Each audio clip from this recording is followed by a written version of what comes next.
Welcome to Dead Genre Chronicles, the book club style podcast about JRPGs.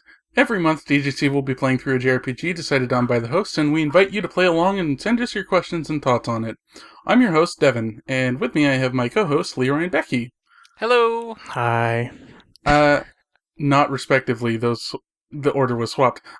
On this episode, we'll be talking about Paper Mario: The Thousand-Year Door, which is a GameCube sequel to Paper Mario on the N64, both of which are low-damage turn-based RPGs starring the world-famous plumber-turned-platformer and a wide variety of representatives of monster races. I managed to not flub that sentence once. You got through it all. It was a long one, too. Well done. And I didn't trip over the phrase plumber-turned-platformer. That was a good one. Okay, so I think we can all agree Paper Mario: The Thousand-Year Door is a pretty good game. Yeah, I'd agree with that. It's good fun.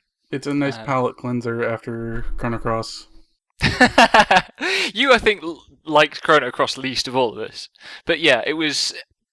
Like, I have played this game several times, so I didn't replay it. I played Paper Mario 1 instead, and that was a catastrophic mistake.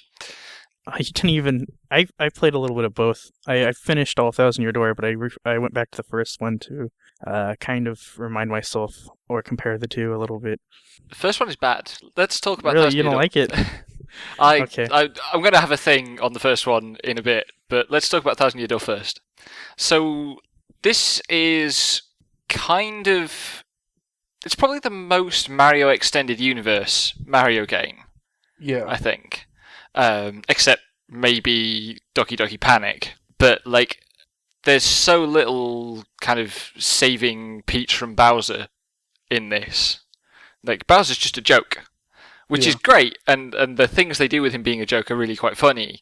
And they make Bowser a very sympathetic character, and it's interesting, but it's also, in some ways, it's very much not a Mario game. Yeah. Yeah, a lot of it is about the other characters that you meet, some of whom just happen to have art from Mario games as their icons. That's actually somewhat of the struggle, is like, it's... there's all this Mario iconography, and it's like trying to be as much of a Mario game as it can, but it like doesn't really want to be one either. Yeah.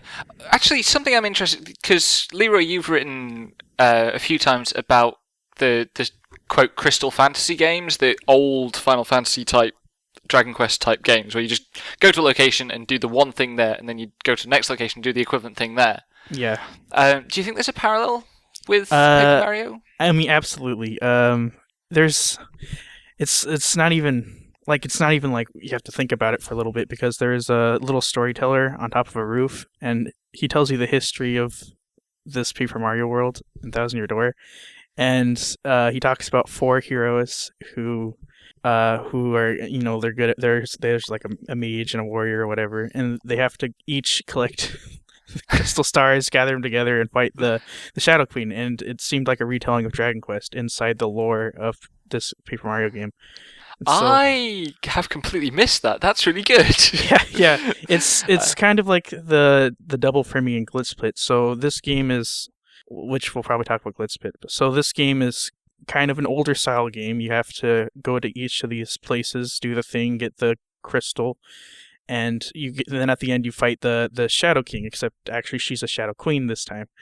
But the history, the lore of the game is like built on a foundation of someone did this before, and that's also how the game takes place in context, like through JRPGs. This is a throwback, and they're like doing it in a really like winky, lampshaded way, and I found that really neat. And that plays quite well into kind of the history of the game, because this is the third Mario RPG, and they've all basically had this structure. Mario has to go and collect the widgets so that he can, and in the first two it's beat Bowser, basically. But in this one it's not Bowser anymore. It's some thing they made up, and then there's the Dark Queen. But like, this feels like the game where they nailed down what they were trying to do with the Mario RPG concept. Like, the Mario RPG on the SNES is a Squaresoft SNES RPG with a Mario skin on it, very clearly. Yeah. And Paper Mario 1, for all its flaws, it's Mario World with some stats thrown in. And I think it does quite a good job of capturing that. I find Mario World obnoxious game to play. I found Paper Mario 1 an obnoxious game to play. But this one, I think it comes into its own. I would say, in both cases for both Paper Mario games, the approach to dungeon design when you actually sit down and do a dungeon, which is actually pretty much every single star in the first Paper Mario. It's more like, it's more like a Zelda. It's more Zelda-ic than it is anything Mario. Yeah, the hunt for keys, especially. Yes, I suppose. Yeah, and also the greatest step forward between Paper Mario 1 and Paper Mario 2 is, Paper Mario 1 has pretty much 2 dungeons per star. There'll be a world area that functions as a dungeon, and then there'll be the actual dungeon.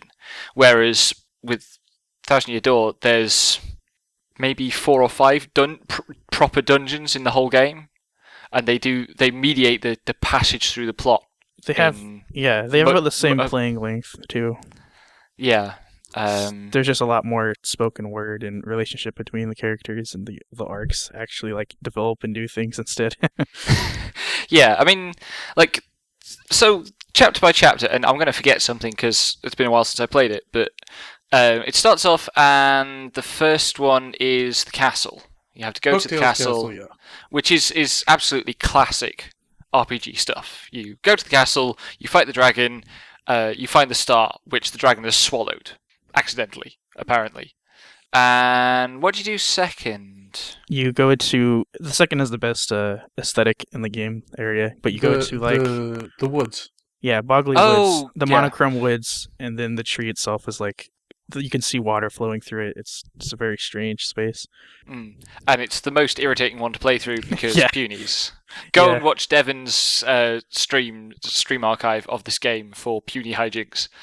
So there's that one, which also, that's a dungeon. The tree is a dungeon. And, again, very Zeldaic, because, the first dungeon in Zelda is always the tree. And then it stuffs... I was just going to say, it stuffs another gimmick on it, where you have to, actually command a revolutionary army, except they're all little rats. Whatever they are. Yeah, they're rats and they fight wasps, and go figure. Is it the Glitz Pit third? Yeah, Glitz Pit's third. Yeah. And that's the best chapter.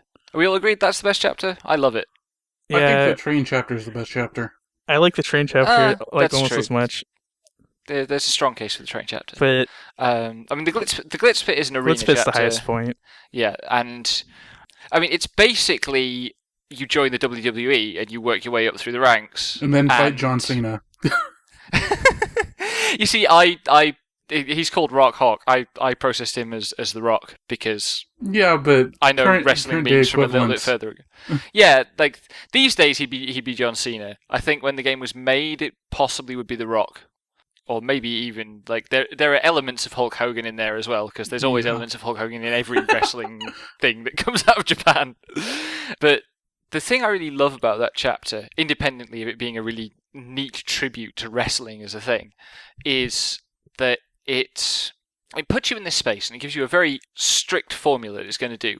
You're going to just do the fights, and you do enough of them to get into the rhythm of it, and then it starts introducing story. And it's so... The first few things you do in the story are so small and so unrelated that there's a real space there for you to just think it through, work it out for yourself, have your own theories. And it's a completely linear sequence of events, but there's so much space for you to bring your own imagination to it and develop grudges against particular encounters that are harsh, which a few of them really are, and get angry about things. I got completely sucked into it. And the first time I played the game, I remember completing that chapter, and at the end of the chapter they take the belt off you.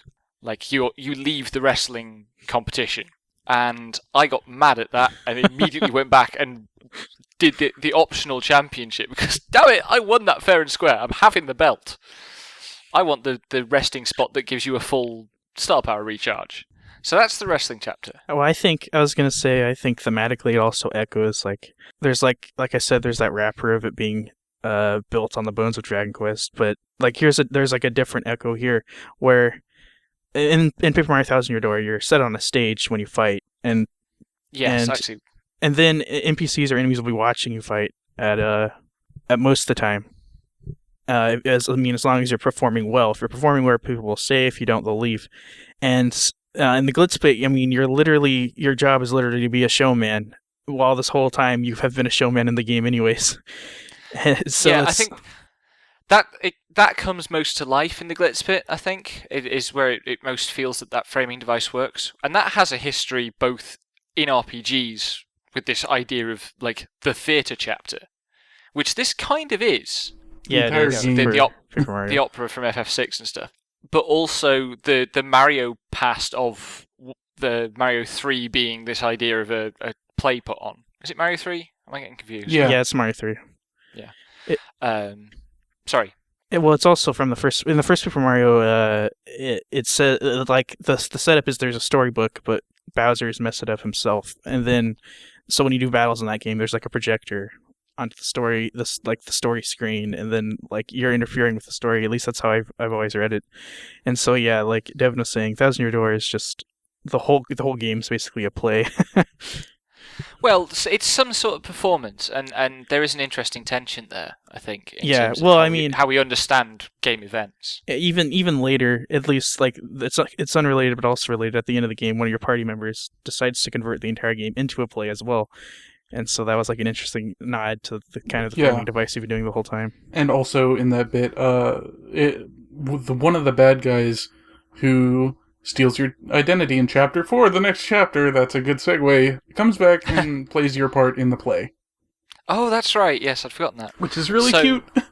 I think it's just a really basic way to grasp that kind of, how RPGs are, choreographed things, and Thousand Year Door just doesn't make it like explicit, and you see it, and it clicks, Yeah, I mean these are simplifications in a way, these games, of what an RPG had come to mean by that point. I think we'll come back to that. Yeah. But so Chapter 3, The Glitz Pit, is the first chapter that has a deviation from JRPG form, from like the classic go to place, figure out where the dungeon is, go to dungeon, clear dungeon, get treasure, move on. Chapter 4, I think, is maybe where it gets really subversive. I mean, maybe that's too strong a word. But Chapter 4 is the spooky level, and you go to this place. Is that where everyone's been turned into pigs? Yeah, yep. They've all been turned into pigs. And the pigs are 3D models. Yeah. In the paper world. And they're really obviously like late 90s quality 3D models. They're not contemporary quality. And there's no reason for it. People are just randomly being turned into pigs, and you investigate. And even when the villain gives us reason, it doesn't even make sense either. It's just like for the hell of it. Pretty much. He's like, he says something like, "They all live in the dark, so I thought they might as well be pigs." Get it? It's irony or something. Oh, that's some weird Twitter levels of irony. So you investigate, and there's a bit of a dungeon. And at the end of the dungeon, you fight a boss. Actually, no, we have to mention that you're being pursued by the three sisters. Yeah. Through the first part of the chapter. They're looking for Mario, but they don't catch you, and you go to the boss of this scenario, and you fight him, and you win, and then things get weird. Yeah, what happens in particular is, I don't think it's possible to defeat the boss, before he has a chance to use a move that copies you. So it looks like you're fighting a version of, like, a copy of yourself. Yeah. And, but it's shadowy. Like, he doesn't copy you perfectly, he just kind of copies your silhouette. And then once you beat him, your party leaves, and you leave without you, the player. Yeah. Well, it also plays like the end of chapter thing. Yeah, the other Mario gets the crystal star, and then it's the chapter ends. Yeah, and then it keeps going. And the screen just doesn't move until you decide to jump. Like, press anything in Mario, the shadow of Mario jumps up, and you're just like, what's going on? This is not right. Wait a minute!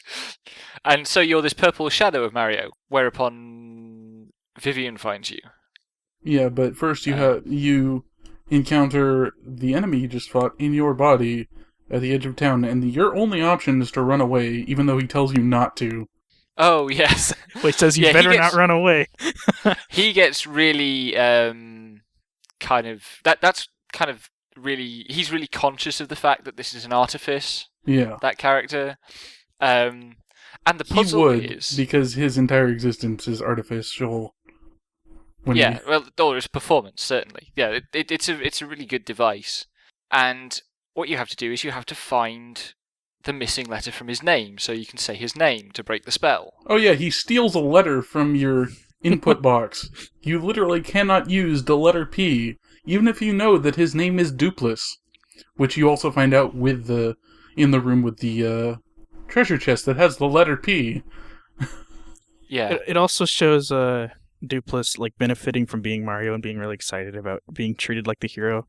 And while for the first time you as a player walking around and people don't recognize you or they think you're kind of strange, and they're like we just got out of some problems. I hope you don't do anything.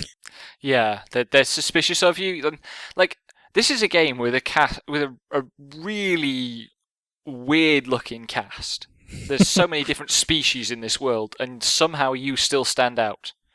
Because you're not really a sprite at all, you're a hole where a sprite should be. So there's this period of intense alienation that you get, where it's like, I'm not playing Mario anymore. Or like the Mario legend has left the character that I am playing, and is running around causing havoc. And you meet Vivian, who is the kind of shy, retiring, sad one of the trio of ghosts that have been hunting you down to kill you. And she's also been left behind by her sisters. And just as with Dupless, there's a sense of his excitement and happiness at getting to play the hero, there's a real empathy to the way Vivian is presented in this chapter. Like, the writing's just good, I think. Is it fair to say? Yeah, that's fair to say. Yeah. And Vivian doesn't know that you are the person she's been sent to kill. But you work together to sort out the problem and get your identity back and defeat Dupless, and then she joins your party. Even after she finds out you're actually Mario. Yeah. Yeah. Well, it's as much like she joins your party, she also defects. Yeah. It's not just, I'm your friend, it's, my sisters are horrible, I don't want to be with them anymore, I want to hang out with you guys. Yeah. When it's revealed that I was just gonna say, when it's revealed that you're Mario, she leaves for a turn. And if you're like me playing with 10 HP, that was like, well, I'm going to lose this fight. Yeah. And I forgot that she comes back the very next turn. Yeah, she does, like, you get into a fight with your original party as your shadowy self, and then, yeah, it's really good because you're just like, oh god, I have to fight this guy, there's no running away from this, and I have to do it all alone, and I would really like my friend's help, but they're all over there, and then Vivian comes back and you decimate the guy, because she's really good. Yeah. So, and that's a chapter that, in a very unsubtle way, pokes at all the abstractions of the JRPG as if they are artifice, as if they are fake or superficial. And I don't think they are fake or superficial, but I think that's a meme that has got some traction in the West, at least. But then we move on, and the game just goes... There's nothing that subversive thereafter. There's just really good RPG chapters that show that the ability to poke fun at these things really depends on actually understanding the concepts involved. And it also doesn't undermine them either, you know? Yeah. Like, you best critique something from a respect for it. So that's chapter 4. Is chapter 5 the train? No. Chapter 5 island. is, the island. Which is, in chapter 5 is also the island in the first Paper Mario. That's Yeah. good. I really like the island chapter, just because pirates, like, the whole city is based in a pirate port. Its name is Rogueport, and you finally get to interact with some pirates in chapter 5, and one of them is just this Ponce motherfucker, Flavio. Flavio! In space! God. He's less of a pirate and more of just like someone who's born into wealth. Yeah, if you haven't watched the speedrun of this game from, I want to say AGDQ 2013? It might be SGDQ 2013. Permanent Flavio. Watch it for Flavio, because there is the best glitch. But, yeah, Flavio is really annoying, but there's a crew, and you get to participate in the crew camaraderie, and also go you on this adventure. Fight a ghost pirate and take one thing from his treasure because he has the crystal star, and then you team up with the pirate because he doesn't want to deal with the evil moon people. Yes.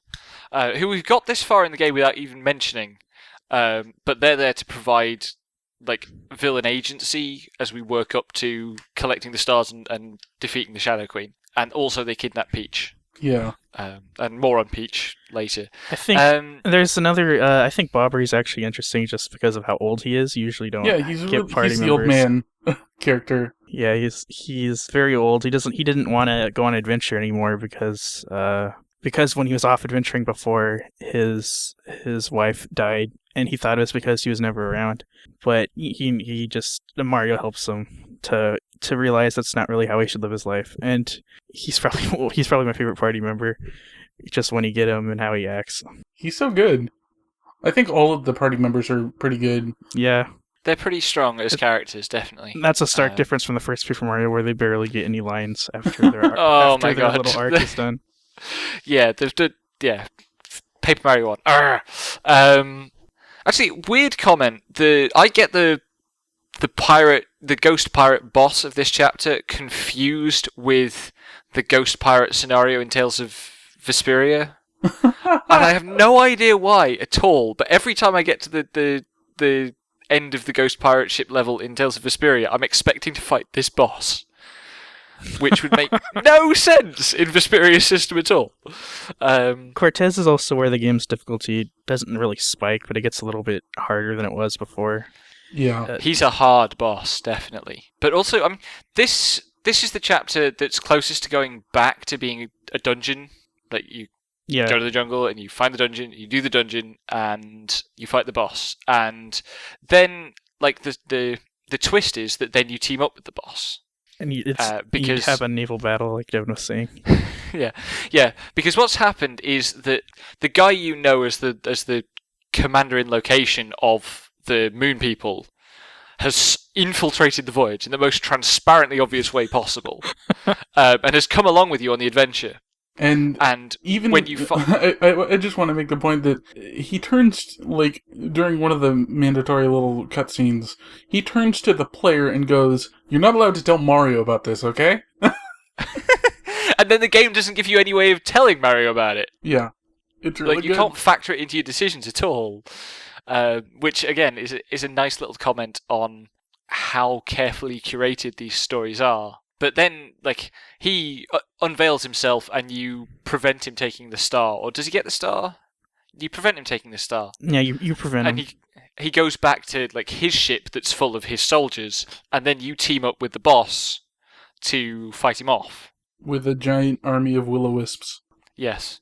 Because the boss that was standing between you and the treasure isn't the problem. The problem is the people who are trying to get the treasure for nefarious means. Well, it turns out too that Flavio had the whole catalyst of why the pirate was cursed to remain in place, and so when Flavio gave that up, he was able to move again. Oh, that's right. Yeah, he had the skull gem. Also, I now is a good time because this is where, like, the last transformation thing comes in, because it's an island chapter and there's lots of water. You get to turn into a boat. You also get to turn into a tube and a plane earlier, but I really like how they took the abstraction from the first game, which was like a storybook, and then they turned it into like a little play with paper characters, and they just decided, why don't we just take, like, that abstraction people have just kind of accepted since the first game and do things with it. So, like, yeah, you're a piece of paper, so you can fold up and turn into an airplane, or roll up into a tube. And you can turn sideways and go into narrow gaps. Yeah. And that's the first one, and that's so simple. But playing the first game and not having that now feels so weird. Yeah. It's just like, oh, there's bars. I can turn sideways and go, oh no, that's in the second game. But like they are clever ideas, and it's worth commenting on the framing device by which they're delivered, because it's the most self-consciously video games thing. Like, you find these special grey chests, and when you open one, it curses you. It's a monster of some sort. It curses you with a new ability. Yeah. And cackles over how clever it is in cursing you into this form that the game has already clearly established is going to be spectacularly useful to you. Yeah. I think it's funny, too, because the way it develops is like, the first one, you're just like, okay, open this chest, maybe I'll help this guy out. And it's like, ha ha ha, I cursed you, ha! And then the second one's just like, oh, you've already met one of my guys? I'm not going to curse you like that guy. Ha ha ha, I tricked you! And then the third one's just like, can I just go through with this? Can I do the whole routine? I've been wanting to do this for ages. Yeah, and it's like, it doesn't make any sense per se, but it's also hard to point to why it's nonsense. It's funny. It's actually the storyteller guy. It turns out that, first of all, the crystal stars are basically it's Lord of the Rings, and those were all made for the Shadow Queen to be able to amplify and own her powers, and she gave them to the leaders of the lands. Basically, LeeRoy, I'm you serious. know how you get really angry about lore all the time? Yeah, but this is Paper Mario. How you realise that's self-inflicted, right? Yeah. How do you know all this? I've played this game 3 times. I've missed it all. I do like internal histories in games. It's just I get mad when they're not good. Anyway, and so after they defeated the Shadow Queen, remnants of her power remained in these because they're basically Lord of the Rings. And those treasure boxes are the 4 heroes that originally stole the Shadow Queen, eventually corrupted and cursed by the Shadow Queen, and that's why they exist. That is so good. Yeah, Intelligence System went as far as to even explain why these nonsense jokes existed in their fiction. And why they're cursing you, but they're still helping the hero. Yeah. That's really good. But yeah, I really love how they just, like, okay, people have accepted that this is paper, we're just gonna fucking do weird shit with it, and it's a really nice change of pace from, like, just not doing anything with that level of abstraction when it's based on actual physical stuff. The first Paper Mario and Sticker Star, they actually just use it to do gags usually. You don't really get to interact with your material in this, per se. It's just, you'll fall down, it'll be a cutscene, and then you'll actually drift like paper. And that's all they ever do with it. And, shit, I had another point. What was I going to say? I mean, it is fundamentally, in terms of its logical or its ludic structure, it's the same as the tools in Wild Arms or the dungeon item in a Zelda game. You know, it's that same concept, but it's so much more conscious of how narratively absurd that is. Yeah. That here's an environment specifically constructed to need this one thing that also includes the one thing you need and teaches you how to use it.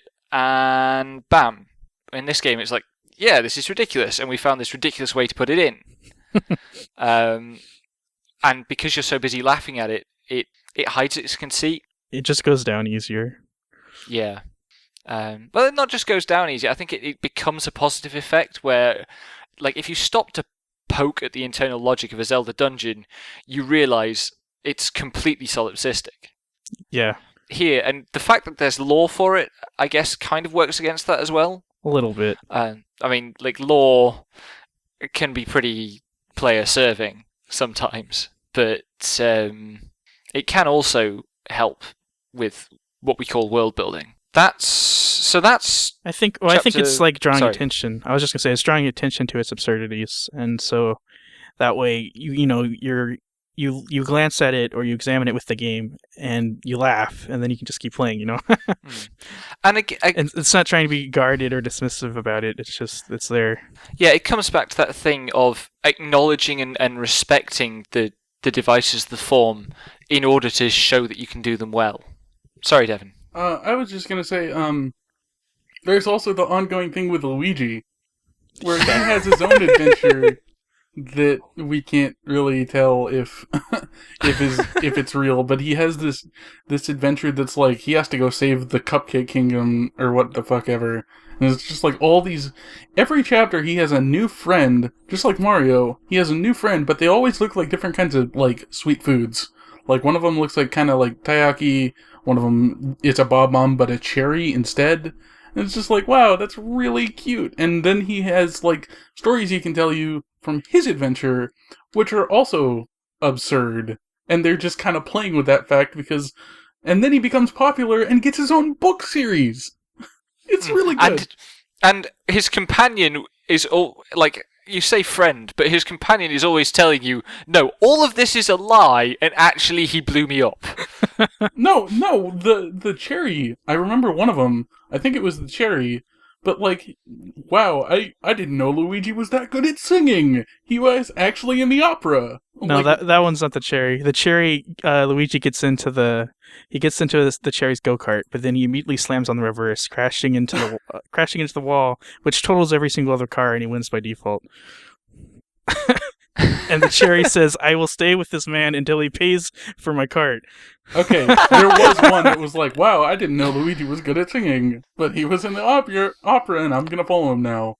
So that's such a lampshade on there's another FF6. There was another joke where this is the one Devin's talking about. His party member is a flower, and Luigi plays... Oh, the Amazy Daisies. Yeah, Luigi plays grass, but actually grass is really popular among the flowers, and Luigi became a celebrity in the Flower Kingdom because he did grass so well. Because they love grass there. God. So it was just a really contrived joke, but Luigi was good at playing grass. I want to play Paper Luigi like that story. That's actually what I liked about both Luigi and the Storyteller is like they evoke a larger like scope to this world that's really really small and really constrained normally, but like they really like the stuff they made, and they want you to think about it and build relationships with the NPCs, characters, and environments. Yeah, and you know what I think really helps with that is the fact that like Rogueport is not familiar territory. Like it's not the Mushroom Kingdom. Yeah, you leave the like at the start of the game, you set out from the Mushroom Kingdom to go to Rogueport, and the start of the game is you arriving in Rogueport. So there's already this huge implicit land that you've left behind. And I think it's also funny because during the Bowser levels, you see kind of familiar, like, structures, because you can play through... There are some Bowser levels that are, like, Mario Bros. Level kind of style things, but they're never, like, actual levels you would recognize from, like, Mario or Mario 3 or anything. They're just, like, that style to evoke the fact that Bowser isn't really part of what Rogueport is doing. Yes, and like, I think, again, it's from that speedrun video, somebody made the point that this was a style of Mario gaming that, at the time Thousand Year Door came out, hadn't been seen in a while, because it had all been 3D, and suddenly here's this game that's got three, more or less, bona fide SNES Mario style, even NES Mario style levels. Okay, you're playing as Bowser, and you eat enemies and then grow massive and stomp the entire level to bits. Which, let's face it, we've all had our moments that we'd love to have been able to do that. Yeah. I mean, like, those levels are frustrating as hell. I would love to turn Bowser on him and just eat him. And they recycled that idea once they started making 2D Mario for the DS and the Wii. With the Mega Mushroom. The Mega Mushroom that allows you to stomp through the levels. But it was a very nostalgic thing at the time. It wouldn't seem nostalgic now because we're inundated with those things. But another thing about the Rogueport setting is the name Mario doesn't really mean as much anymore. So there are people who will recognize Mario and what he's done, but there are people who are like, Mario, who cares? And so you're not like... Sorry. Well, in the first Super Mario, you have kind of a Chosen One effect, even though the Chosen One is just Mario. It's like, it's not really intense, but it's still overarching thing. Everyone knows Mario. Everyone knows Mario's going to save them. Yeah, well, it's set in the Mushroom Kingdom, which you've saved like 70 times. Yeah. And everybody knows Mario saves the day. And then you go to this other land, and people have heard of you. Maybe you're a big deal. But in a way, it feels like an acknowledgement of the shift in period, like as gaming broadened out as much as anything else, because now like it's before the Wii, but it's still a pretty sizable chunk of reach that the GameCube brought Nintendo. Yeah, and just gaming as a market had gotten bigger. So the Mario had definitely by this point ceased to be the icon of gaming like he had been in the early 90s. Mm-hmm. So there's a nice reflection there of the changing times as well. They finish it off with a joke where after Luigi writes his books, when you go to the rich part of the Rogueport area, Poshley Heights, it's farther from Rogueport, but whatever. Yeah. You go there in the game. There's a fan club for Luigi because Luigi's been writing those books, and they all love Luigi, and no one's heard of Mario. Oh, yeah. That's justice, though, really. I was going to also bring up that, like, Rogueport, like, we don't really see much of it, but Mario is a plumber. He's not really the upper class or even middle class. He's a pretty working class guy. And Rogueport is probably... Rogueport's a city full of those people. And, like, the only time you really... Like, you get acclaim more for wrestling than for being a hero. Yeah, that's true. And that's it lasts true. through to Chapter 6, which is the next chapter on the list, because you take a train to the most expensive place, like, the most high-class place in the game. And you go to the posh, it's like, literally posh town near Poshley Heights. Yeah. But you take a train that you have to do a favor to a mob boss to get on. That's actually true, is, like, Rogueport, among other things, is a mafia town. Yeah. Yeah, it's fun because, like, it's a nice train, but shit still goes wrong, primarily because you're on it. Yeah. And problems are being caused for you. But, like, it's this posh thing. People mainly know you as the Great Gonzalez because you're famous as a wrestler more than a hero. And then you help solve a problem with a detective who thinks you're Luigi. Oh, I'd forgotten that. But yeah, the train level is probably the furthest from established standard JRPG form, in that it traps you in this environment that's like 6 coaches. It's maybe not even that many. And what you do is you go back and forth along the coach, figuring out who to talk to advance the plot. And there are little set pieces, like one of the coaches is haunted, I think. Yep. And you have to hide. You have to find a way to hide in the coach. Yeah.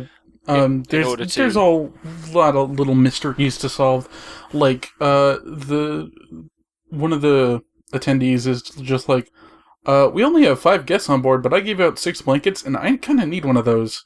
So you have to go and find out that, this ghost was given a blanket, even though the room's empty. So you get the blanket and take it back to the attendee, and it's like, okay, cool. Then there's lots of little things, and like you help out a family of Bob-ombs by figuring out what their son wants for his birthday, and it turns out he's interested in trains. So you get the autograph of the conductor and give it to him. And it's good. And then once you do take a break, it's because the train has stopped and you need to open up the bridge again because this old-ass building, for some reason, the switch got flipped.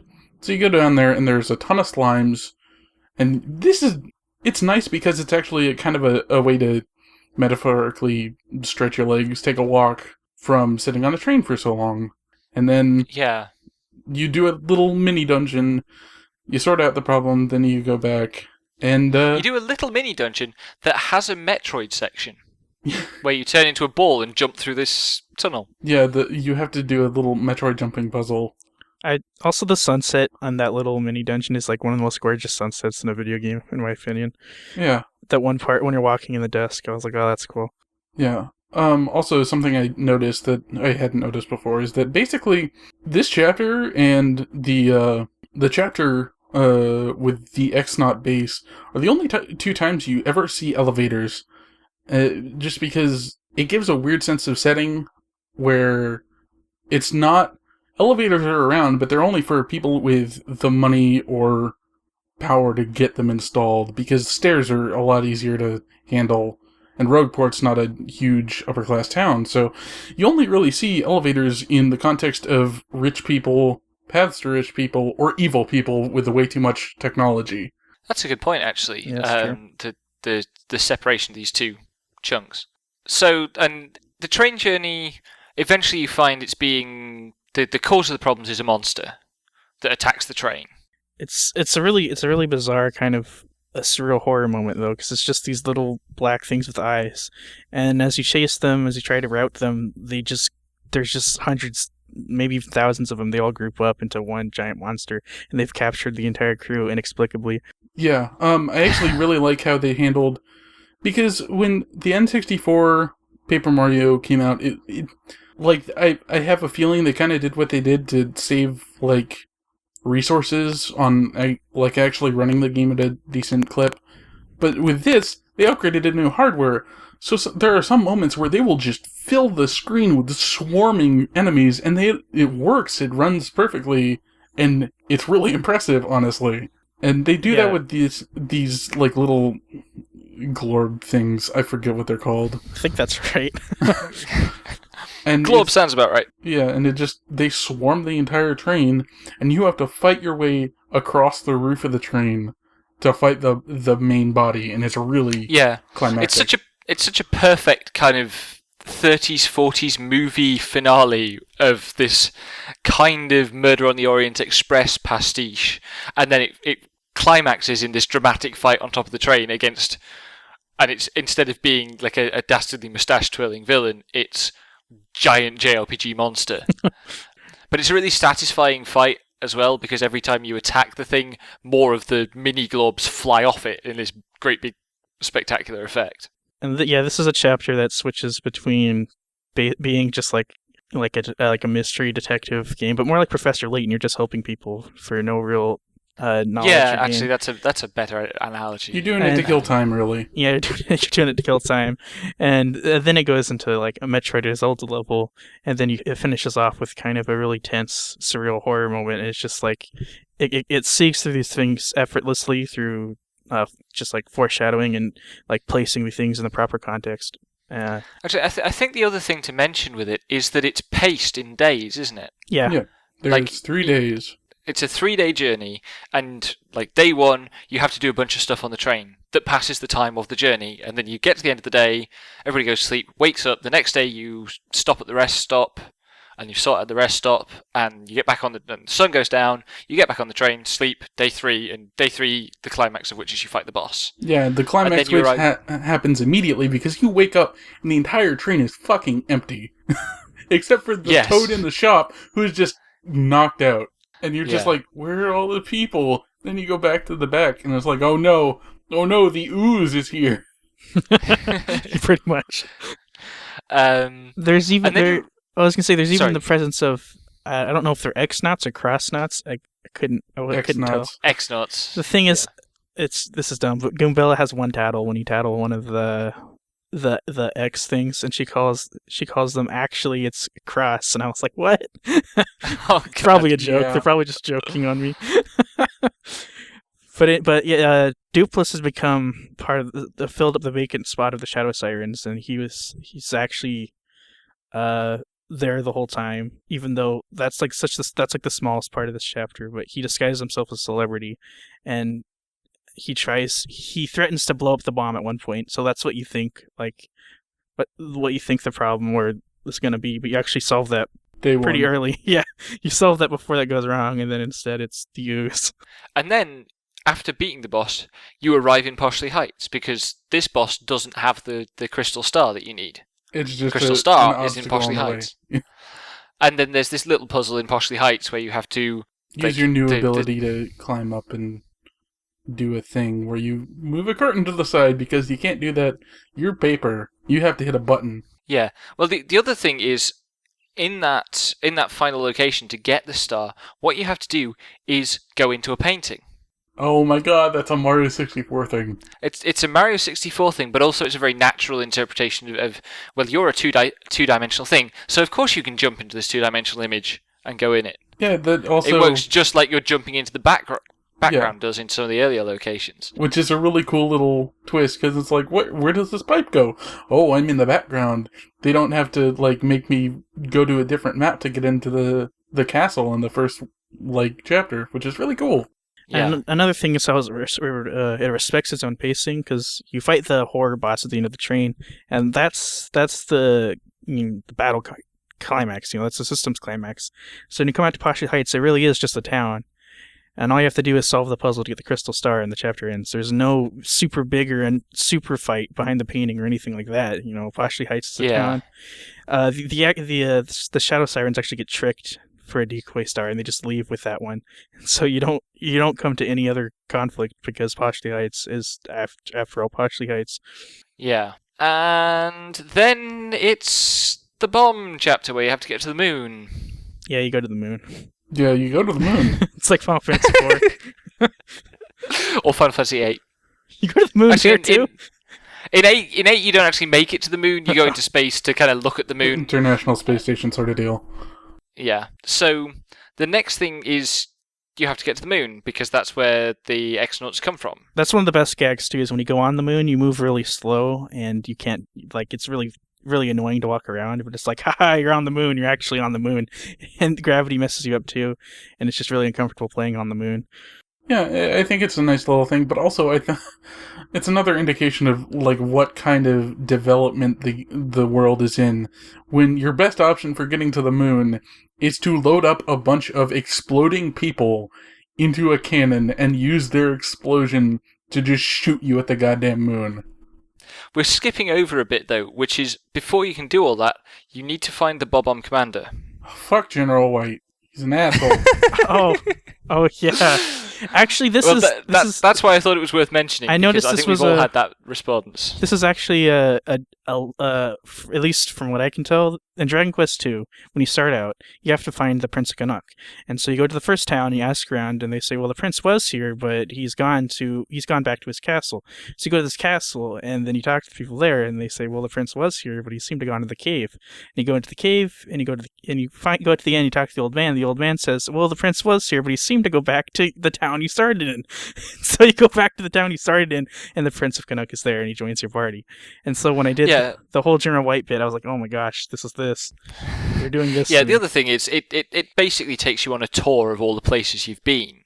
And you have to go back to them. It really encourages you to open up the fast travel options you have available to you.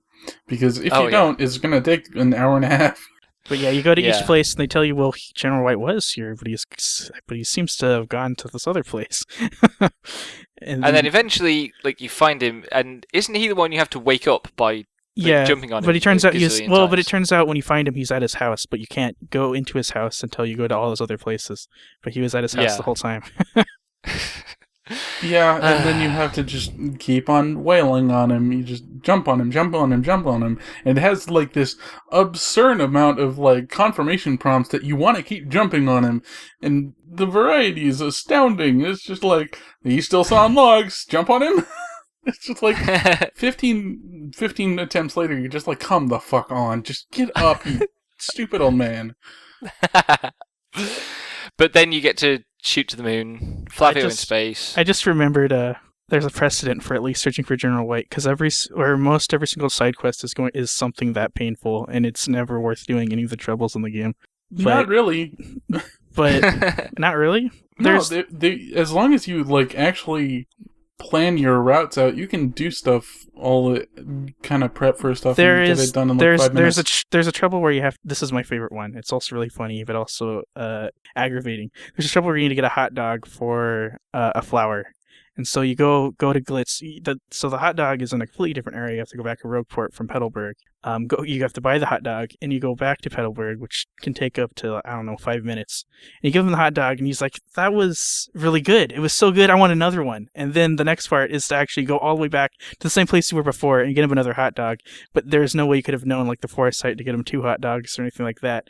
And it's just it's really funny that they make you do the same thing over again, and it's just also really insulting. Yeah, they do that, and then also they're just okay, well, that was really good. I could use something sweet to cool down with. And then you have to go make him a fucking cake. And it's just okay, fuck off. I mean, Well, not all the side that's a quests are like callback that, to the first game, because there's a Yes. cake-making side quest or two in that. Also, in the first game, there's the old man who wants you to do random things, and then he'll go, "Oh, thank you. Oh, you don't need to be shy. And he'll give you 1 coin after you do the random thing." I didn't do enough random things, I don't think. But anyway, yeah, you find General White and you shoot to the moon, and the moon base is just this long JRPG final dungeon level, and at the end of it you fight some X-Nauts, and then it's not the final level, because you have to come back to Earth and actually open the door. The crystal stars are there to help you open, and then there's a dungeon beyond that as well. I think now's a good time to talk about the Peach segments, and also, Yes. In addition to elevators, the X-Nauts have a teleporter from the moon to under Rogueport, which is like the most flagrant use of technology in this game, and it's like purely evil. It's just like, yeah.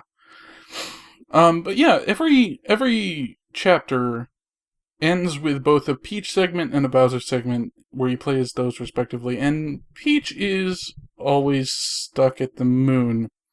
And what happens is, usually, Peach goes in and talks to this computer, TEC, and you do little mini games with him, and she lets him send, or he lets her send, messages to Mario to appraise him of the situation. And yeah, it's notable that Peach actually does things like put on an X-Nauts costume and infiltrate the big bad guy's base like by herself. I really like how they handled Peach in this, because like she starts out with just like, God, I can't believe Toadsworth is making me like bring him along again. I just want to go fucking shopping. Then she gets kidnapped and she's like, God damn it, why does this happen every time?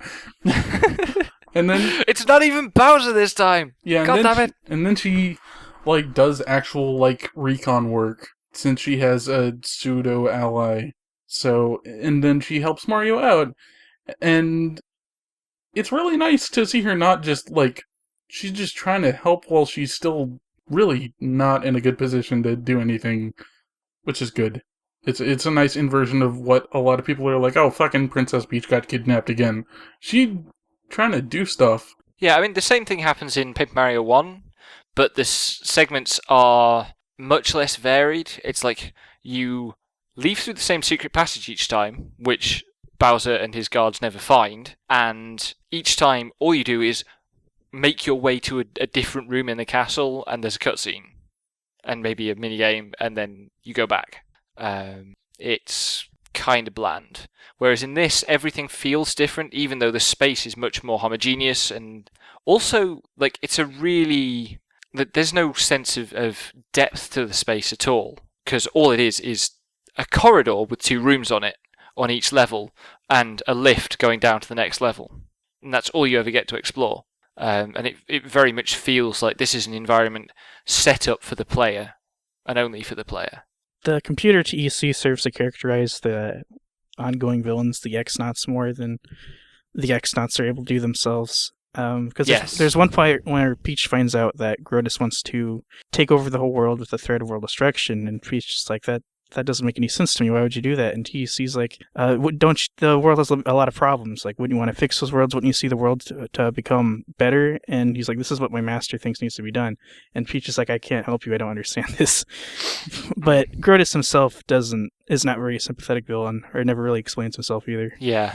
But also, like, the read I got from it was that TEC had been programmed to see the X-Nauts as good. Yeah. And is rationalizing the fact that Grodus is just a world muncher. Like, TEC is quite idealistic, which he has to be because of the role he's going to play in the story. And I think he's idealistic, and he does stuff like set up. It's cute because like he does a lot of stuff like, I think chapter 2 is just like, wow, I have no idea what this emotion is, and Peach is like, isn't that love? And he's just like, maybe. And then you have a dancing minigame, and he's just like, I need to think about this. Thank you for your time. And then also he does stuff like gives Peach a really easy quiz that's just like, really two obvious answers and then or two obviously wrong answers and one correct one to tell her what Grotus is up to, because he can't actually say anything, but he can have her guess by elimination, and it's really good. He's a good character, and it's a shame that he got decimated. Yes, in the final Peach section, he gets found out as betraying the Xnauts, and the Xnauts wipe him. Except that they don't quite wipe him because he has to have a dramatic death scene and still be surviving later when Mario and friends turn up to deliver the final secret, the final piece of information that they need in order to stop Grotus. I think it's nice how, like you said, it's very much the base is a construction specifically for the player, and I think it's neat that they show you the base beforehand, but from the wrong direction and in very limited quantities, so that when you come through the other direction, you still feel kind of alienated, but it builds into a sense of familiarity quite quickly as you recognize rooms that you were in as Peach when you're as Mario. Yeah, it's like, oh, here's where I mixed the potion. Oh, here's the locker room where I stole the costume.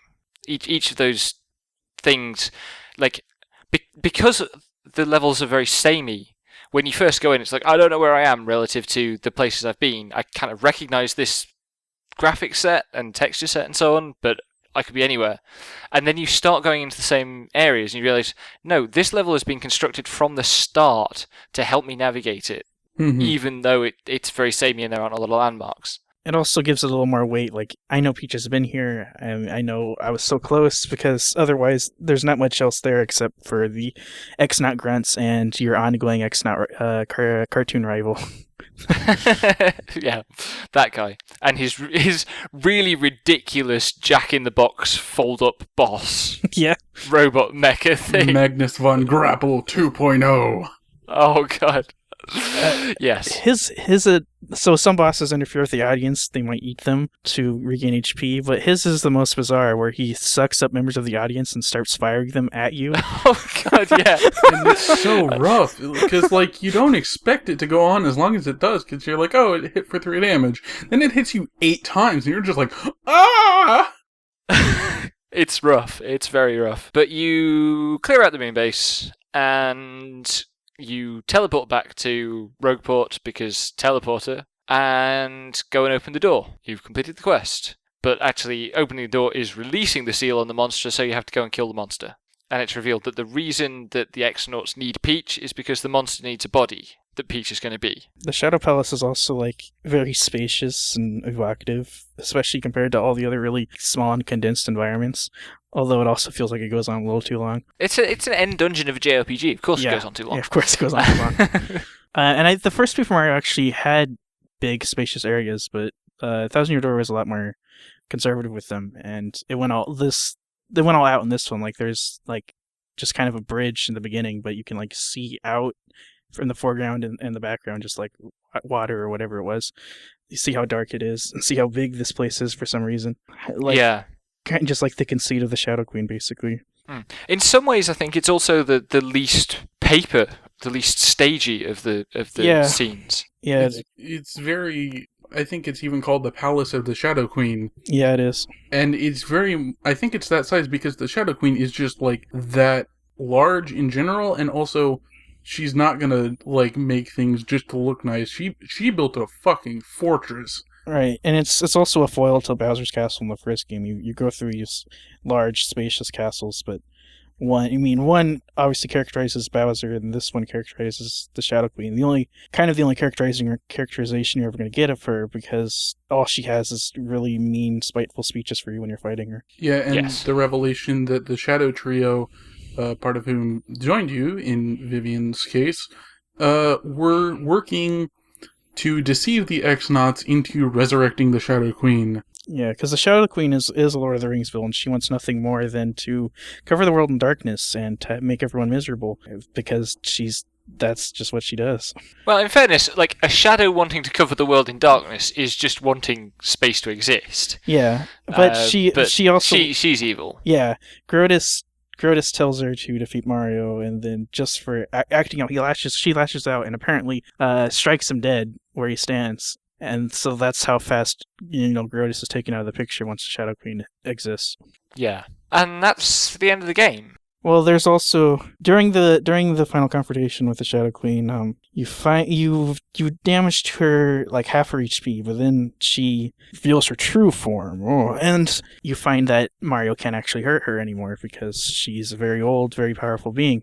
But then you get another classic JRPG trope where it pans over all the areas you've been and all the people give Mario basically their spirit energy. They're all praying for Mario, and so the crystal stars, I guess, go rogue, and they're all around the people so they can communicate through them. And Mario hears all their cheers, and the Shadow Queen finds it annoying. But it gives Princess Peach the strength for her to kind of pull out, like come out for a second and weaken the power of the Shadow Queen. It helps Peach more than Mario, and Mario can actually defeat the Shadow Queen with Peach's help as the host for the Shadow Queen. Yeah, it's basically a spirit bomb. It's a spirit bomb. It's the same thing that happens in Final Fantasy IV, literally. And so it works, but I think in Paper Mario it doesn't feel like as well earned or even appropriate. But I wasn't upset. I was smiling.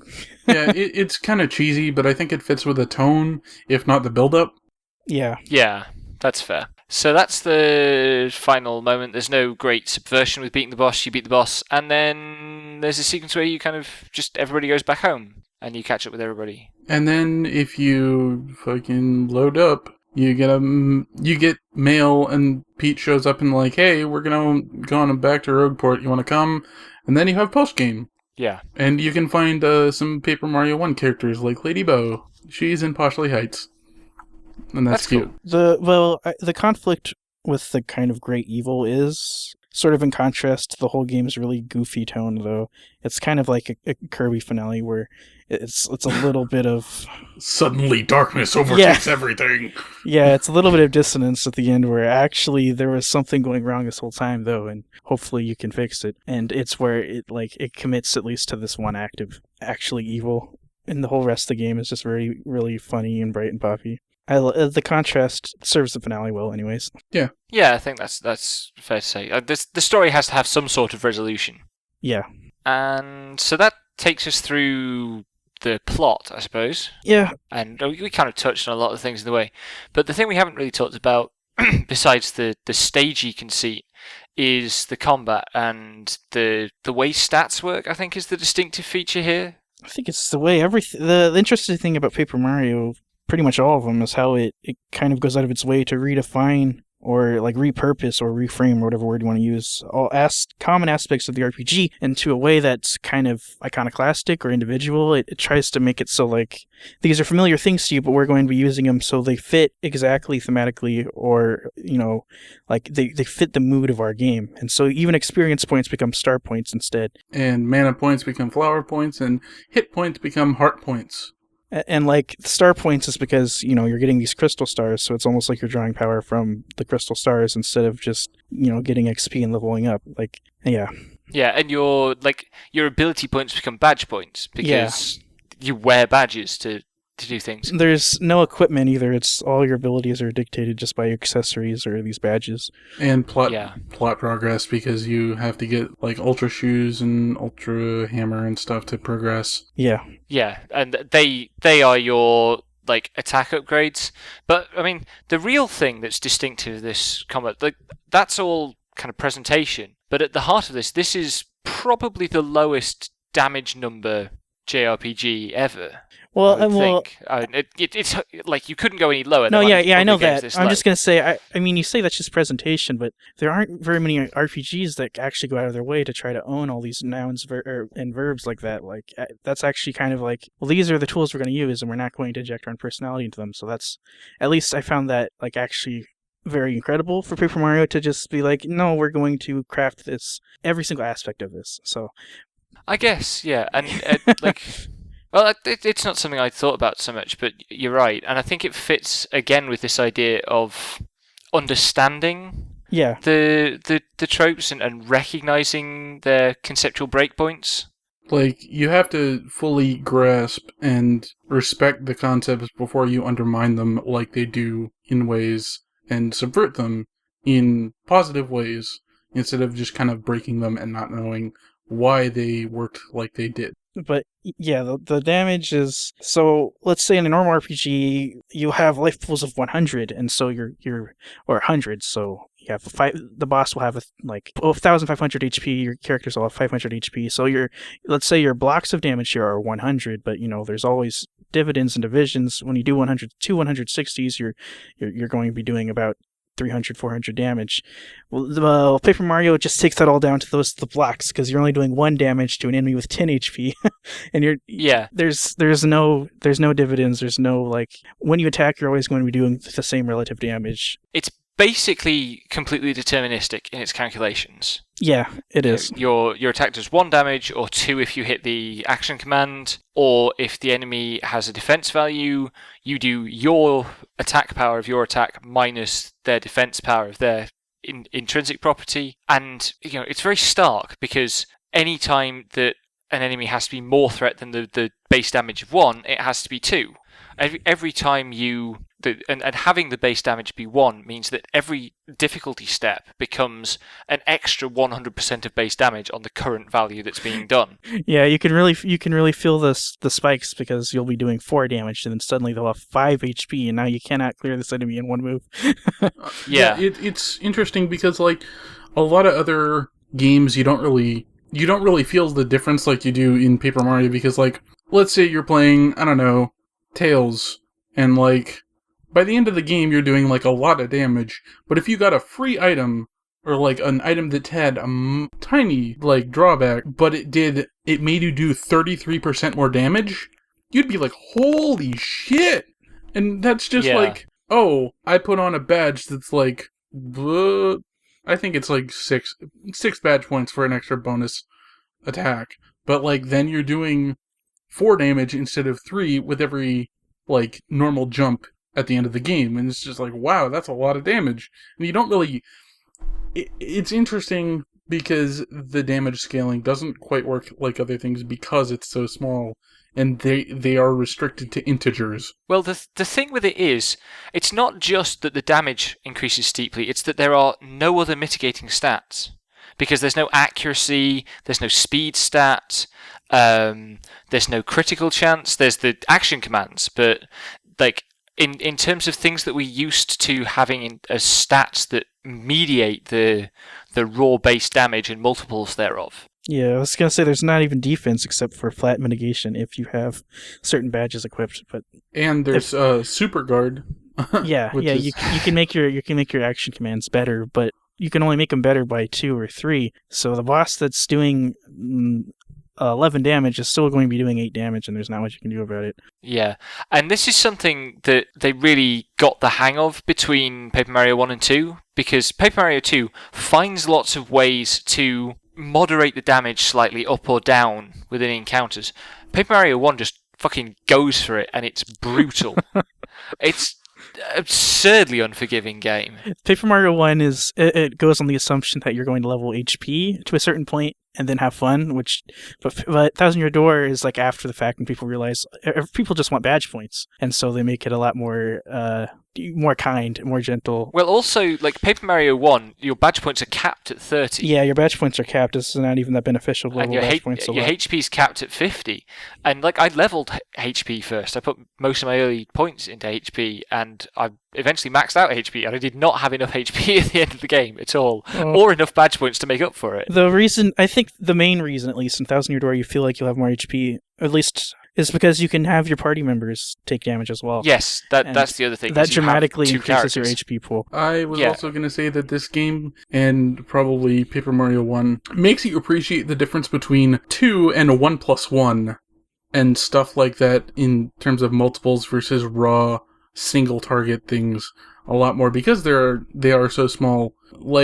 Yoshi, your partner in Paper Mario 2 that you get in the Glitz Pit, his normal attack is completely useless against anything with 1 defense, which is like Bo in the first game, because he'll just, he can do 8 damage, but it's all in 1s, so anything with 1 defense just mitigates him entirely. But whereas something like Bobbery can pierce that, but he doesn't get multi-hits off, which is what you want for stuff like Koopa Troopas.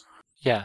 It's also, like, it's a game where you really feel the benefit of attack all. Yeah. Like, the ability, particularly when you're facing Koopas that need to be knocked down, the fact that you can have Mario just bounce along the entire row sometimes. Or Quake Hammer. Yeah. Those attacks that flip things over. And Thousand Year Door uses the device of enemy you can't jump on less. Like, in playing Paper Mario 1, I basically played the entire game with the Spike Shield badge on, because I had to, because there's just so many enemies that you can't jump on otherwise. Whereas in Paper Mario 2, it's more of a, just like, oh, yay, now I can jump on even more stuff, but I don't really need to, because hammering is a really good idea. I would recommend, I found out this time, for the first time, that Quick Swap makes the game so much more fun, because your party members can add a lot of utility, and you can kind of plan out more strategies if you're into that, like I am, and Quick Swap allows you to have just all these moves available to you at every turn. So, like, if you need the best idea. If you need a really weird niche thing, like you need Koops' AoE that happens to pierce defense. It does less damage than Bobbery, but it pierces defense, so it'll do more damage to certain enemies. You can switch to Koops, and you won't lose your turn. You can pull that off, and it becomes actually essential if you're going to do the post game. Yeah, and it's like one of the first things I got in my run, just because I knew where enough star pieces were that I could pick it up immediately, and then I just leveled badge points until I got the badge points to wear it, which is quite steep. 7. Yeah, 7. It's like one of the most expensive badges in the game, but it's really worth it because it just opens you up to like you would have to wait a turn to use any of your characters. I don't know if LeeRoy made that super clear, but like by default, swapping a character out takes a turn. But if you have the quick swap, you just can do it willy-nilly with no downsides, and it's really good. I mean, your party members have things like buffs, like you can make Mario dodgy with Flurry, or you can even make Mario immune to a single attack with Koops, and it's useful to have those on hand rather than needing to plan way far ahead. And when I played this game in middle school and elementary school, I never used quick swap because I preferred to go into the battle with my strategy already ready and use the party member I knew I was going to use because I wanted more badge points. But it's not as good. Yeah, definitely not as good. It's like just picking up on something that you would kind of alluded to there, which is that you can do that thinking ahead strategy, because this game, and it's something that very few JRPGs get perfectly right, but this game is pretty consistent about it.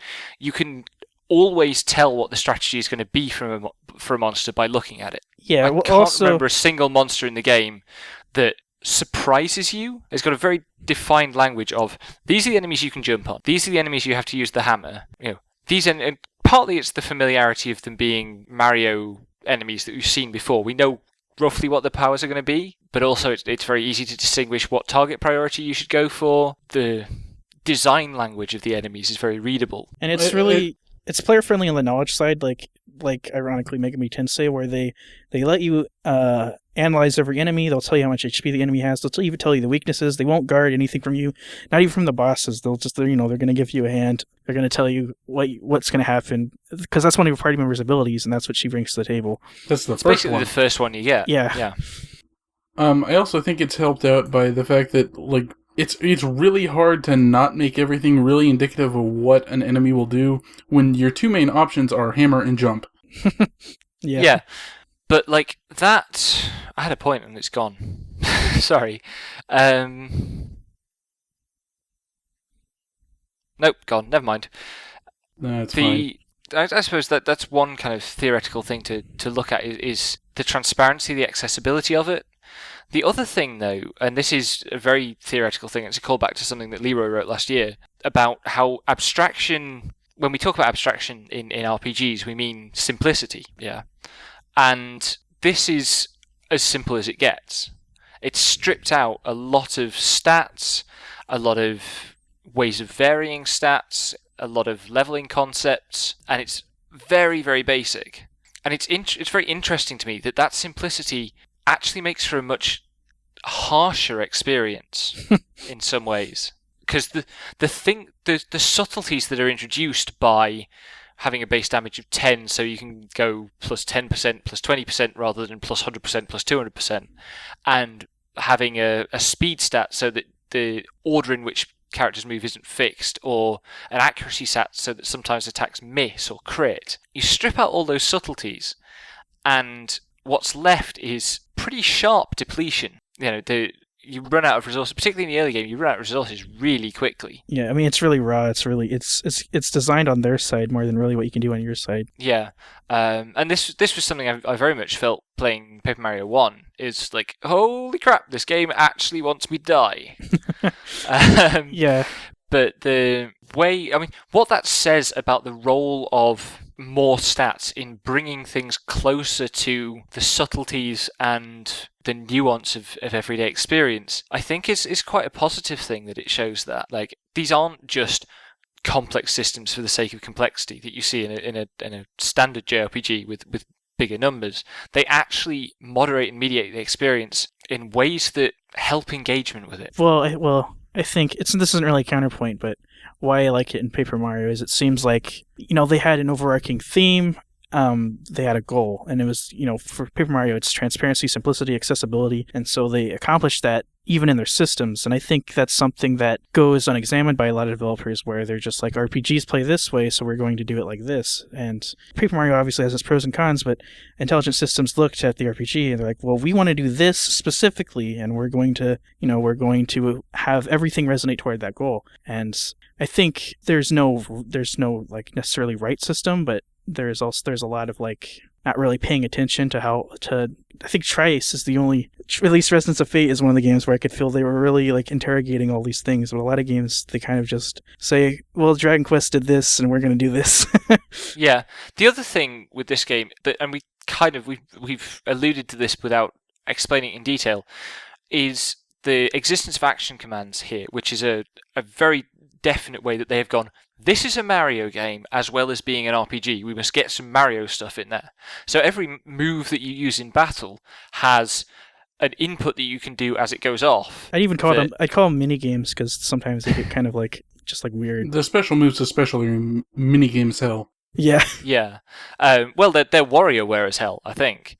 That is perfect, yeah. Yeah. Like, every move has this action command thing, and they call them action commands, which are to evoke the feel of playing a Mario game. The simplest one is when you jump, you press a button to get an extra jump that then doubles your damage. And a lot of the mediation of the system that in a more complex RPG would be played by extra stats and stuff is done by whether or not you hit these action commands. Yeah. And with the ones where there's an extent to which you hit them, the extent to which you hit them, like on the special moves where it's like press the button as many times as you can, or mash the shoulder buttons on a GameCube controller, because I annihilated my arm trying to do the fucking mashing one that does 15 damage if you get it all, to all enemies even, but it will annihilate your hand if you try and do it. And I had to like fuck up my elbow to get it like 3 times in a row on the final boss. Yeah, the only one I've seen that's worse than that is Lulu's Limit Breaks in FF10. Ugh. The spinning the control stick that I've nobody's any good at. Spinning the control stick? I didn't know that. Oh, yeah, that's terrible. No, some Mario Party shit. You have no idea. I'm thinking about Mario Party Tug of War, so that's like my idea that that's the worst thing in the world. It's like that, but it's worse. How is it worse? Okay, let me tell my story about Sonic Riders. So in Sonic Riders, every stage has an area of the track where you have to rotate the stick as fast as you can, and it breaks the speed limit. So if you get it going fast enough, you can go like 2 or 3 times the speed limit of you on a normal like vehicle, like hoverboard or whatever. I ruined 3 fucking GameCube controllers playing Sonic Riders. Because what I did was I just grabbed the fucking thing like mid-race with my left hand, just started rotating with the palm on my right hand, and it gave me fucking blisters. But I won every single goddamn time. The top speed was like 150, and I got to fucking 500. I'm the best. I have done the same with like both my N64 controllers. The control stick is fucked from Mario Party Tug of War stick spinning, and I have blistered my palm. And let me tell you, DualShock controllers in FF10 are terrible for that, but there is nothing quite like the pain of the original N64 controller because it's hard plastic. It's hard plastic and it's ridged, and it grinds your skin away. I'm not even joking when I say that. Like, I went through 2 generic GameCube controllers as well because like they had slightly better control sticks, but they were still ridged and hard plastic melded under soft plastic, and it was like, oh no. Yeah. I was a lot more. I'm pretty sure I've definitely broken at least my one of my L button on one of the controllers. I broke it, or it was my R button. Yeah, it was definitely my R button. I broke on a GameCube controller because of Paper Mario Thousand Year Door, and this time I was a lot more conscious of that. Yeah. And so at least I can do the where you vibrate your whole arm to make it so you can. Yeah. So I was able to like really carefully make it so I could press my R button without making it like I would have it so the button would barely depress because I didn't really want to damage it at all. But so when I first did Yoshi's move, I just mashed the R button. I was like, wait, this is how I broke my controller. Yeah. Anyway, to kind of bring it back around to the point is like the experience of the game if you can consistently hit the action commands, because there are attack ones and there are defend ones as well. And if you can consistently hit the defend ones and just reduce all incoming damage by 1, the net effect of that on the depletion of the game, because it's such a large percentage of the incoming damage, is remarkable. And I'm really bad at the defending action commands, so I had a hell of a time. In the first Super Mario, they make it harder. Because I went to play them back to back, and there's this badge called like Dodge Master in the first Super Mario that makes it so you can actually finally time those attacks. And when you play Thousand Year Door, it seems that window is just there by default. Intelligent systems realized that window before was really punishing, and we're just going like because everyone seemed to probably, I know I did, played with the Dodge Master badge in the first Super Mario, and so they just gave you that by default because it was really unreasonable. The other thing is like there's no actual like it never tells you what the right time for the defend moves is. No, you have to work it out by guesswork. Also, enemies will purposefully try to like delay their attacks to try to trick you. Yeah, they faint stuff. But also, oh my god, the Amazy Daisies, the Crazy Daisies. Oh, I almost lost the ones that sing. Yeah, the ones that sing, and you have to time it based on a sound cue. And since I was playing it on stream, I couldn't get that right. I had to take my headphones off so I could listen to the TV instead, and it was the worst. Anyway, go ahead, LeeRoy. I was gonna say I almost lost a bunch of trials because of Amazy Daisy was on the 90th, the last stretch in 94, and I decided to fight them instead of running away. Well, instead of like running away and preparing, because you can't actually like what it lets you do. Like the systems get weird at this point because everything has 20 HP and does about 11 damage every single monster, and so you can't actually fight anything, but you still have to win every single one of these fights. So you can run away at any time in Paper Mario, but so in the Pit of 100 Trials you're just stuck there and you have to just re-engage after whatever you want to do, use your items or whatever. But instead I used one of my items like the stopwatch to try to freeze all the enemies, and it froze everyone but the Amazy Daisy. The Amazy Daisy is the worst enemy. I'm pretty sure it's immune to that now. Like that's just makes sense to me now. It's the super boss past the super boss because it's like, okay, sure, you can fight fucking Bonetail, but Amazy Daisy will just fucking destroy you because it's in Chapter 4 of all places, and it'll just randomly show up and do 20 damage to your whole party. I got lucky and one of them ran away, but the other one, they sang their song, hit me for 20 damage, and put me to sleep, and I was in danger. Oh yeah, they put you to sleep too. It's like, holy fuck. But after that, after I got fell asleep, went in danger, the Amazy Daisy then ran away, and I was able to wake up while the other enemies were frozen. I was able to run away too, and that was like, wow.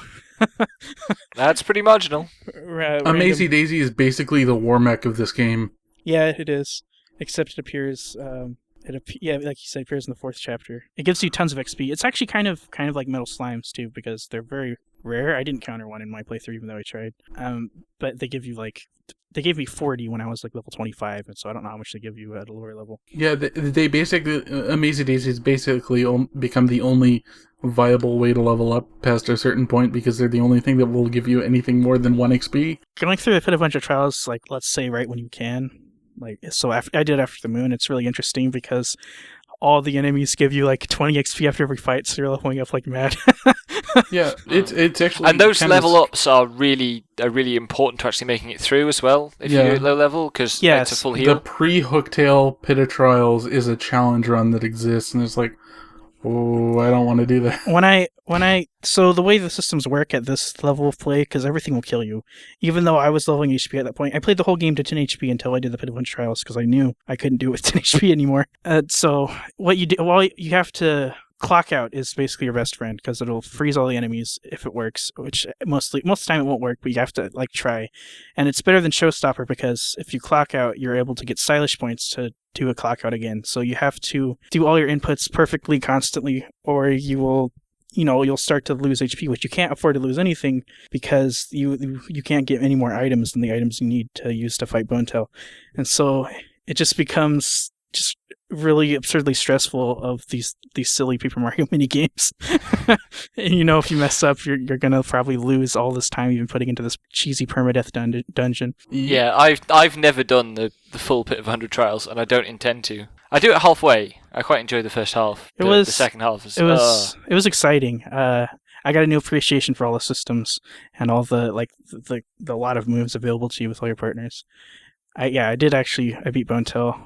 Bonetail's not as hard, so actually the Pit of 100 Trials, the hardest part of Pit of 100 Trials is 490 to 100, so if you ever do it, don't be afraid to use items there, because Hooktail is not nearly as hard, or Bonetail. And yeah, I was actually surprised at the depth of the systems, even though it became like a weird metagame. And I know the first Paper Mario would not be able to feel like that. Oh god, no. No, the first Paper Mario is kinda not clever about its systems at all. We could say they overcommitted to their idea of a simple game. The simple at the expense of everything else. It's not even that they overcommitted to simplicity, it's that they stuck too much of a difficulty curve on it, and the system can't provide the resources to overcome that. It actually, at least, I played the first 2 stars this time, and it kind of feels like if you can't do the action commands, which I couldn't do it in the desert because they're doing feints on you. You can't really nail anything. Especially like Dragon Quest, where it's like really calculated, really precise that you're going to get really close to dying. And I'm just like, wow, it never feels that way in Thousand Year Door. Like Bowser's Castle in Paper Mario 1 is just so grueling. Items matter a lot more. You have to actually buy the right amount of items. Oh yeah, I was going to say something about Paper Mario 2. Hooktail's Castle, in my playthrough at least, had a lot of fucking bite to it. I never had that much trouble with Hooktail's Castle before, but enemies kept I just wasn't getting all the first strikes that I would in a normal playthrough. I used Chill Out, so I never took any damage. I used them both games.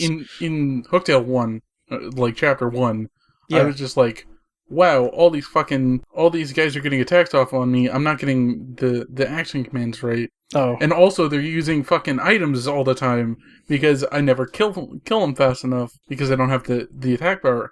So I was just getting thrashed in my Hooktail Castle run. I was like, wow, this is really fucking hard. Yeah, Hooktail. I remember finding it hard first time I played it. It's kind of the curve of the first Paper Mario. It's like they kind of changed their minds after Hooktail pretty much.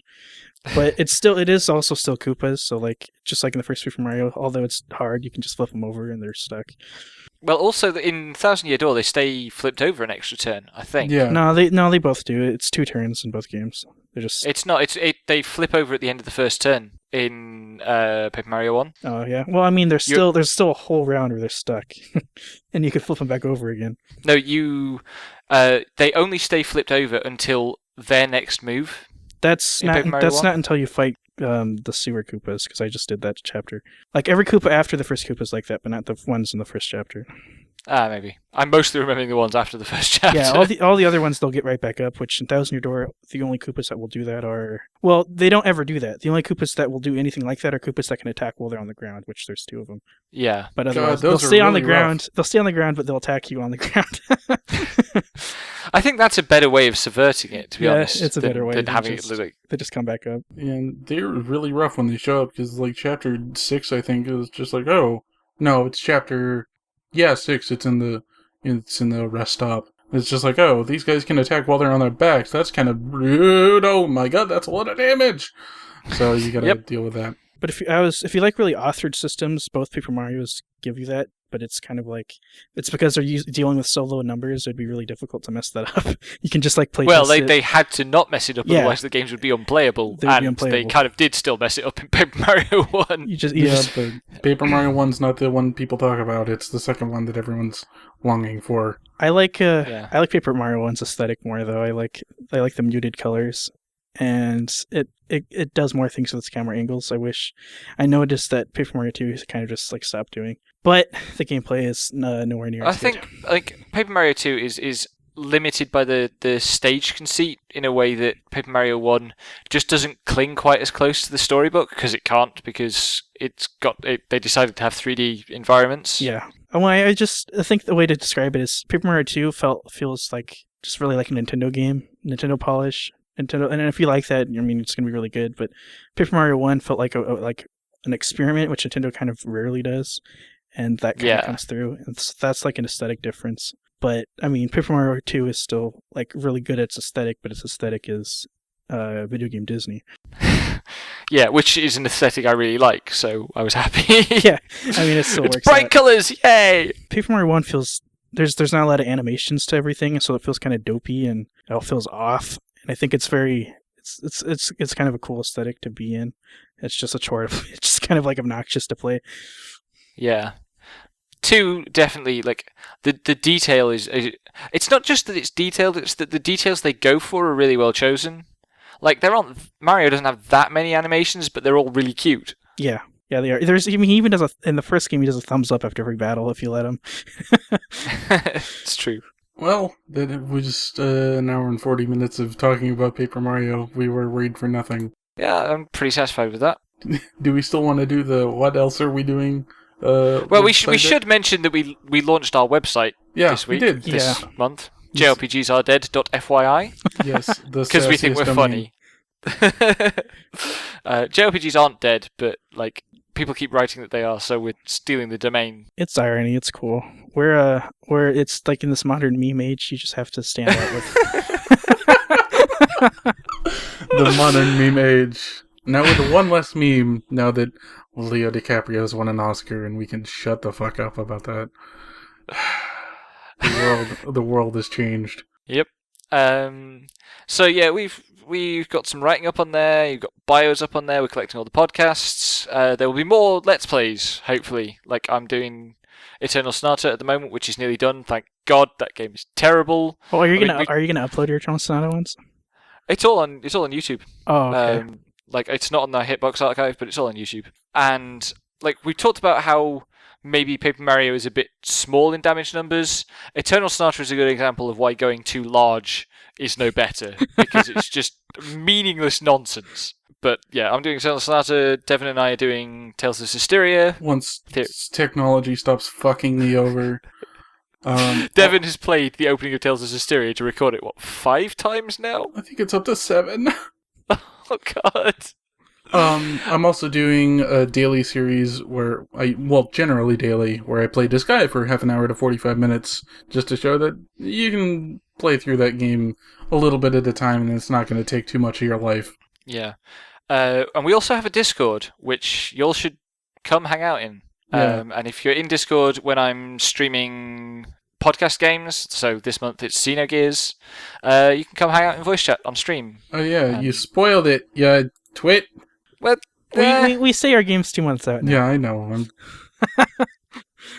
What is the one after? Oh, it's Dragon Quest V, isn't it? No, we swapped that around. Oh, what is it? Well, that'll be revealed in. Let Devin keep some surprises. Oh, okay. Yeah. We've got some good writing up. LeeRoy did a piece on why JRPGs aren't dead, but the term should be. And Becky did a piece on Final Fantasy and male heroes and their absence for the last decade and a half. Yep. Nearly 2, actually. Holy shit. Well, it's like it depends exactly how you count it, but it's basically 16 years. So basically, it's been longer since it's been more than half of the franchise's life since they last had a male hero. Yep. I really like Becky's definitions of hero. They're really useful when you think about the RPG hero or even the fantasy hero, because it's more than just the main character. It's defined by their actions. Mhm. Yeah. So yeah, we got lots of stuff going on. And Listen to us. And also, if you enjoy listening to me suffer, look forward to the next month, because I'm going to be trying to play Xenogears and Xenoblade Chronicles X, and and also Wild Arms 2, which we're going to have a little mini-sode between LeeRoy and I. Wild Arms 2 is beautiful. I could cry. I'm really looking forward to this minisode. It's been in the offing for basically since we started, and I think it's going to be great, but also hilarious. Yeah, and I'm looking forward to this month. Bayonetta 2 and the wonderful 101 just arrived while we were recording, so I'm going to be able to play that shortly because I got a Wii U. But yeah, we're going to... The next few months are going to be busy for DGC, but we're going to keep on plowing through because that's what we do. Yes. Also support us on Patreon. Yeah, support us on Patreon. Patreon.com/deadgenre. We're very unified in our in our branding. Hashtag brand, etc. Yeah. Do the outro, Devon, before I make any more hashtag jokes. Thanks for joining us for this hashtag episode of DGC. Oh my god! Next month's game is Xenogears, a PlayStation 1 game with the honor of being the first game in Tetsuya Takahashi's Xeno franchise. It's $10 on the PlayStation Network in North America, but unfortunately, if you're in Europe, you're going to have to emulate it. And the month after that will be the long-awaited episode on Kingdom Hearts 2. You can get it on Kingdom Hearts 2.5 HD Remix, the PS3 compilation with it, and the PSP prequel Birth by Sleep. We'll see you next time for Episode 8 of Dead Genre Chronicles, Rebuild of Final Fantasy 7.77, You Cannot Mech Me.